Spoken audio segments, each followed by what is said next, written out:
Hey you guys, it is me, Laura, and after a long time, we have finally settled into a good rhythm, a good routine with our homeschool.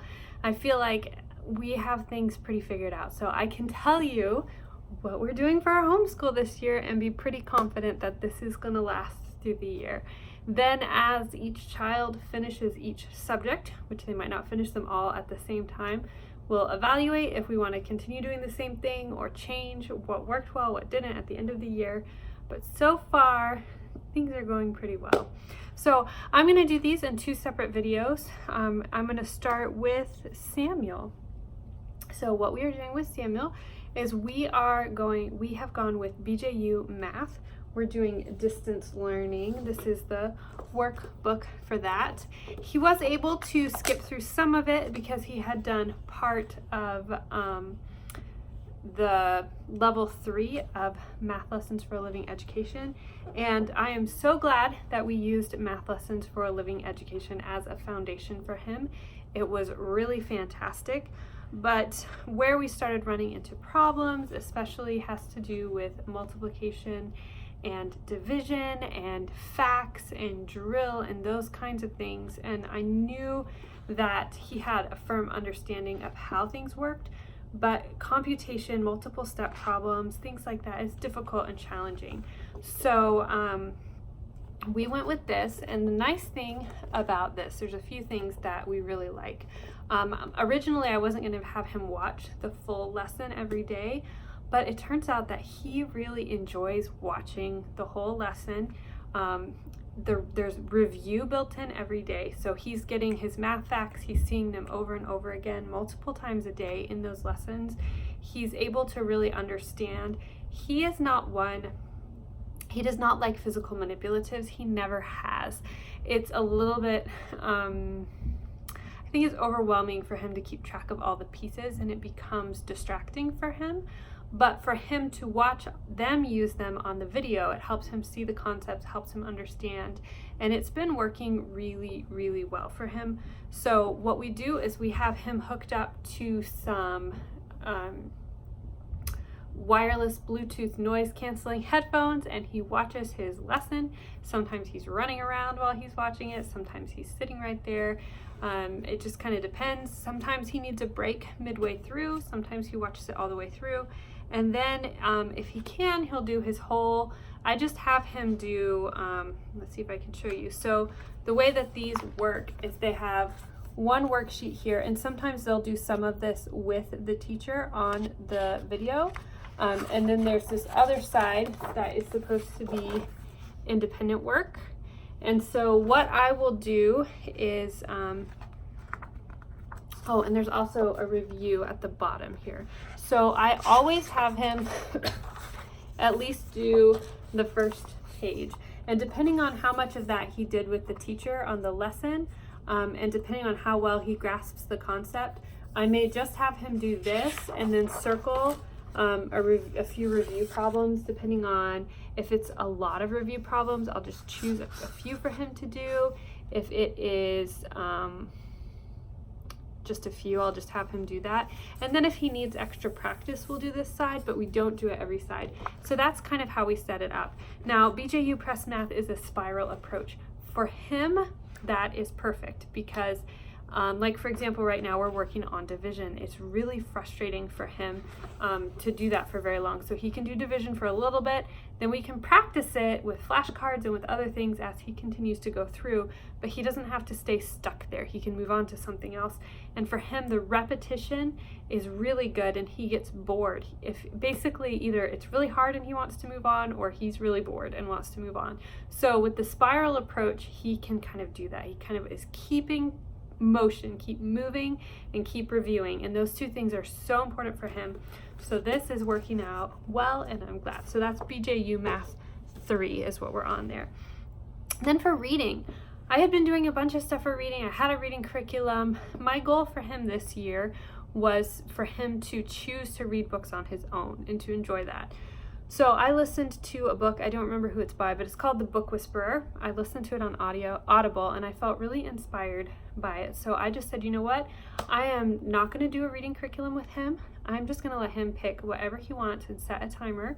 I started with 15 minutes. He said, Mom, that's not enough. So I moved it up to 20. By the end of the year, it will be 30 minutes.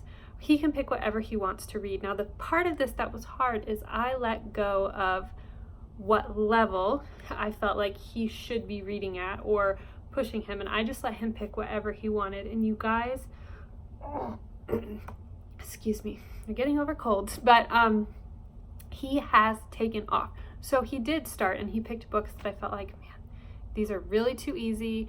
He really needs to be doing harder books. But the thing is his confidence grew, and he started loving books. And over time, he's already, just in the last month, his confidence in reading, his reading level, his ability to read has just skyrocketed, and he loves that reading time. He loves reading, and I just can't seem to keep enough books in the house for him to read, which is a really, really good problem to have.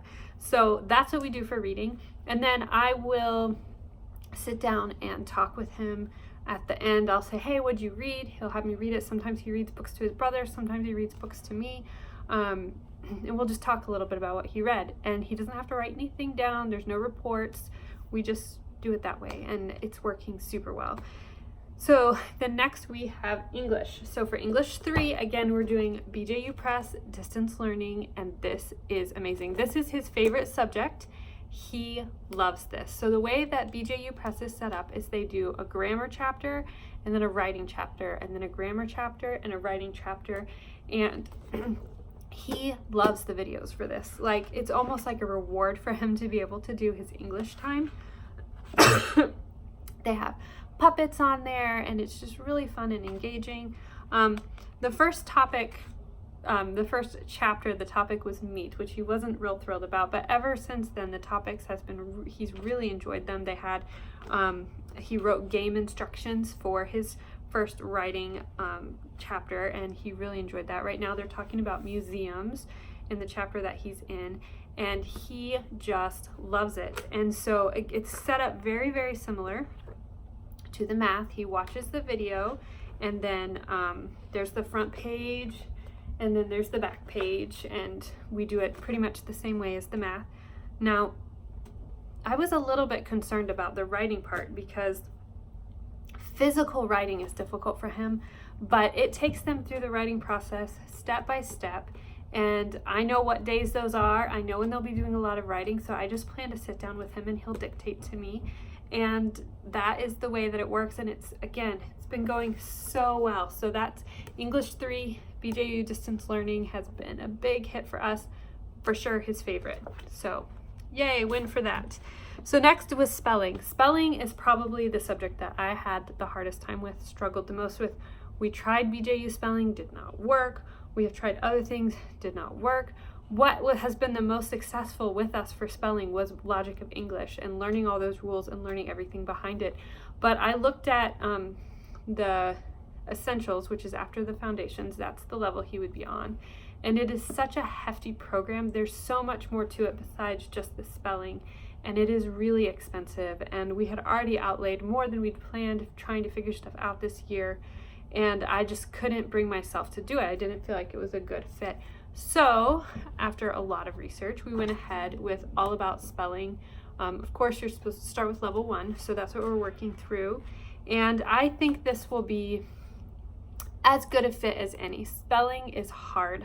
I don't think he's ever going to like spelling or enjoy spelling, but he's gone from having a panic attack just about every time we mention the word spelling to today he did great. He had a lot of fun and it wasn't even an issue. And so to me, that is a win. Some days he does complain, but again, we're starting in level 1. So the words that he's doing right now are still pretty easy for him, but what that's giving us a chance to do, it's giving him a chance to get used to working with the tiles. He does not like alphabetizing them. He does not like working with them that way. So this gives him a chance to do that and to get confident in that. It also gives him a chance to get confident in the rhythm of what we're doing. So as we build, like, it's all about right now just setting up the pattern, getting used to having to write 10 words, and pretty soon he's going to be moving to sentences. Now what I do is with these, you build the words with tiles, and then you write the words. You do both. So for him, since writing is difficult, I let him write on the whiteboard, which is a lot easier for him as far as fine motor stuff is concerned, and it's fun for him. So it makes it easier. Now, once we get to the place where we're doing sentences, we may have to adapt. He may just be doing, we may split it up and do the first half in word tiles, the second half in writing, and then switch it and do the first half in writing and the second half in word tiles. I'm not sure. We're still going to play with this and see. But so far, I think this is probably going to be, we don't love it, but I think it's going to be just as good. I don't think I'm going to find anything better, basically. So that is what we're doing for spelling. And I do feel like spelling is important because I was never taught phonics really in school. Somehow I just went through school during that time when it wasn't popular with whole language learning. And I've always struggled with spelling, and even him now, I see him hesitate to write things because he's not confident about the spelling. And so I want to give him that confidence so that he doesn't feel like he can't write what's in his mind. So it's important for us, and so that's what we're doing there. So next we have typing. I do 10 minutes a day, typing.com. He doesn't like it. It's very hard for him. Again, the fine motor things. I really think that he has at least a mild case of dysgraphia. But 10 minutes a day is not much. So I can get him to sit down, set the timer for 10 minutes, and I tell him, like, it's not a race. If you just get through one little part, that's fine. But it's all about giving him that fine motor control and teaching his fingers. And my hope is that over time, that will become an easier way for him to get his thoughts down than writing. And so I'm hoping that it will help him build his confidence and be able to share his feelings and share what's in his mind even better. I'm hoping it'll empower him. So he doesn't get to the point yet where he's melting down. He definitely doesn't like it. It is right there with spelling, not something he enjoys, but he's getting a lot better. And I think with him, I'm learning that I have to just stick through and continue to do it, even if it's smaller chunks, even if we had to go down to 5 minutes a day, but being consistent in doing it. And then in a couple months when he looks back and sees how far he's gone, that's what's going to drive him forward and encourage him. So that's what we're doing with typing. And then we have handwriting. We are actually doing BJU Press handwriting distance learning. I know. Why are you doing a video course for handwriting? Why not just write it? Here's why. Like I mentioned before, writing is a challenge for him. So I went down to level 2. This is the one, they start cursive here. I didn't want to jump into all level 3, all 3rd grade stuff. It's jumping right into cursive. But I wanted him to get a little bit more confident in what he'd been working on first. And so this makes a transition into cursive. Why am I doing the videos? I know it seems crazy, but there's a couple reasons for that. Excuse the noise, by the way, the kids are playing downstairs. But a couple reasons for that. First of all, he enjoys the video at the beginning. He enjoys the puppets, he enjoys the little skits, he enjoys that. So it makes handwriting not so daunting for him. If all it was sitting down and working on a workbook, he would struggle. He would not, it would be a fight to get him to do it. But because there's the video at the beginning, it's kind of a nice way for him to transition into writing. Also, I am really, really, really bad at handwriting instruction. Doing all of the gross motor skills, the fine motor skills. I've just realized that is an area that I don't know what it is. I'm not super comfortable teaching it. I love handwriting. I love practicing handwriting. But doing all of I guess because it does come easy for me, doing all of the steps that you have to do to teach it properly is really hard for me. I taught it in school. I was a K-2 teacher, so you would think that I would be just fine with it, but something about being in a home setting is very difficult for me. Also, so I want to make sure that he's getting all of that benefit. And so by doing things with the video, he is getting that. They also have built in a lot of other fine motor skills. They have a hand puppet that you use. They have other things like that that I feel like have really helped him.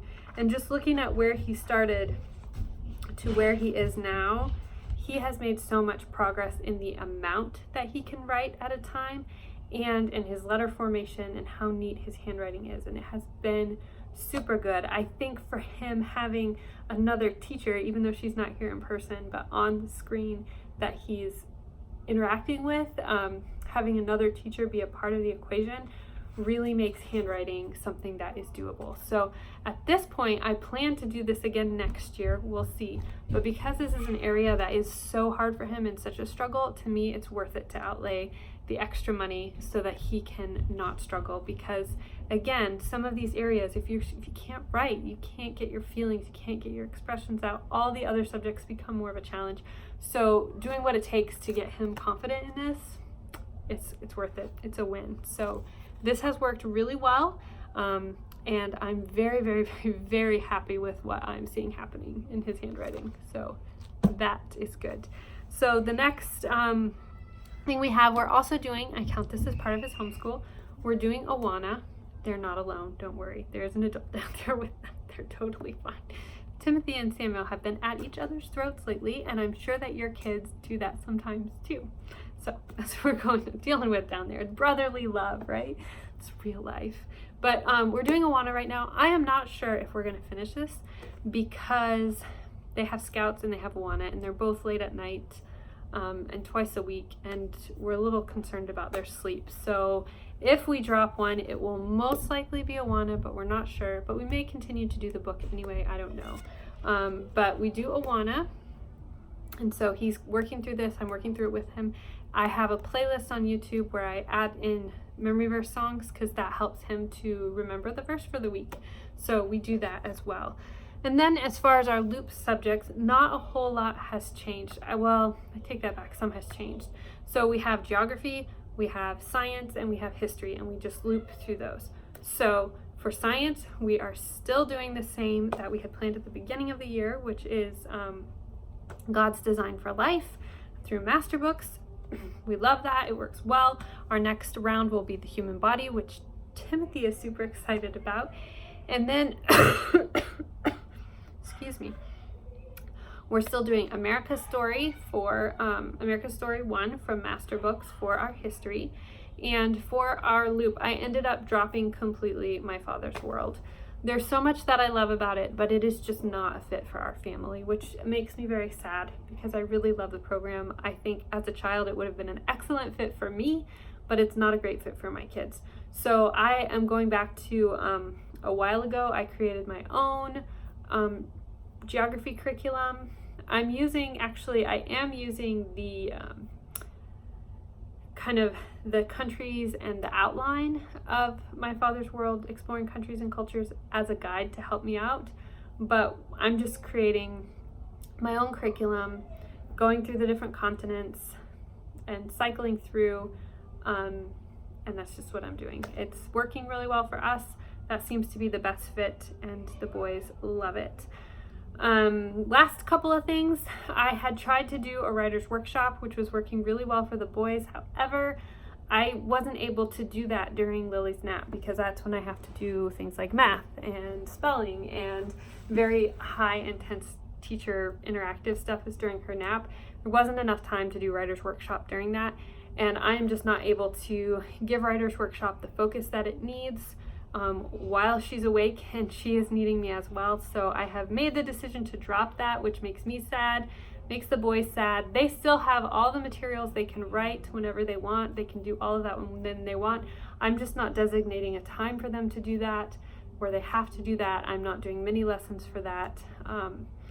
It just didn't work out for us, which is so sad because they were enjoying it, but have to be real about our expectations as well. So we have dropped that. But the other thing that we have added to our day, which is super important, is memory work. I was not a fan of memory work. If you had told me a year ago that I would be doing memory work with my kids, I would be like, what? Because to me, it's this boring, dull time. Why would you do that to your children? But I have seen that it is super important. So we do it over lunch while we're all eating. My husband's there eating with us, so we're all together. And we do memory work related to our loop subject. So right now, we have a huge map of the world up on our wall. So during lunch, we're learning the countries in Europe right now. So we add a few every couple of weeks or every week. and we just point to the countries and talk about them and play games with them. So that's part one of the memory work. They work on their memory verses. It's another review. Words that they're spelling. In Samuel's case, in Timothy's case, words that he's learning to read. We practice those with flashcards. We practice math facts with flashcards as well. And then any other things they're working on. So if they're memorizing stuff for scouts or just any other stuff in their subjects that they need to really learn, we go over that. Lily sees them doing flashcards and wants to do flashcards. So right now we're doing colors with her. So I just have different colored cards, and that's what we're doing because she wants to be part of the fun too. So that is what we're doing for our 3rd grade homeschool. It's mostly through BJU Press Distance Learning, which is working well for us. As you can see, we do have a few other things thrown in there, but this is a solid program, solid foundation that's working super well for our kids. So I'm sorry this took so long. I do need to wrap it up because I need to go check on Samuel. He's doing his math right now. And I hope that this is helpful for you. Please let me know if you have any questions about any of these materials, and I'll talk to you later. Bye.